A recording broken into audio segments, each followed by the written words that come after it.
அப்போ தான் இன்டர்நெட்டும் உள்ளே வருது. இன்டர்நெட் வந்த காலகட்டத்தில் தான் சாஃப்ட்வேர் மிகப்பெரிய வேகமாக வளர ஆரம்பிச்சது.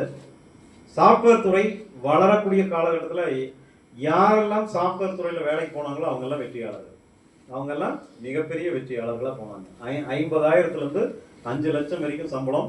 அவங்கவுங்க பார்த்தீங்கன்னா யூஎஸ் யூகேன்னு பறந்தாங்க. மிகப்பெரிய வெற்றியாளர்களாக ட்ராவல் பண்ணாங்க. பட் அதே சாஃப்ட்வேர் துறையை பிஸ்னஸாக கையில் எடுத்தவங்கெல்லாம் பார்த்தீங்கன்னா இன்றைக்கி 10,000 கோடி, 20,000 கோடி, 50,000 கோடி, 1 லட்சம் கோடிக்கு சொந்தக்காரர்களாக இன்றைக்கி ட்ராவல் பண்ணுறாங்க. சரிங்க, அன்றைக்கி சாஃப்ட்வேரை பற்றி பெருசாக நாலேஜ் இல்லை. ஆனால் விப்ரோ நிறுவனத்தை எல்லாருக்குமே தெரியும். ஏன்னா கிட்டத்தட்ட 50-60 வருடங்களாக இருக்கக்கூடிய ஒரு நிறுவனம் விப்ரோ நிறுவனம்.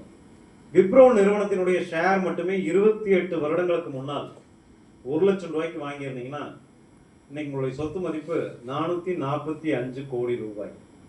445 கோடி ரூபாய். நான் சொல்றது 25 வருடங்களுக்கு முன்னால். கண்டிப்பா 25 வருடங்களுக்கு முன்னால் நம்மகிட்ட 1 லட்சம் ரூபாய் எப்படியாவது இருந்திருக்கும். இல்லைன்னா சொல்லல, எப்படியாவது இருந்திருக்கலாம். இருந்து 1 லட்சம் ரூபாய்க்கு பேசாம வாங்கிட்டு இன்னைக்கு வரைக்கும் எந்த வேலையுமே செய்யாம டிராவல் பண்ணியிருந்தா. ஏன்னா ஏதாவது வேலை செஞ்சிருந்தோம்னா கடன் ஆயிருக்கும், இருக்கிறத வித்துட்டு வெளியே போயிருப்போம். இதுதான் நடக்கும் ஜென்ரலா. பட் இது வரைக்கும் பத்திரமா வச்சிருந்தோம் அப்படின்னா நம்மளுடைய சொத்து மதிப்பு 450 கோடி ரூபாய்க்கு மேலே.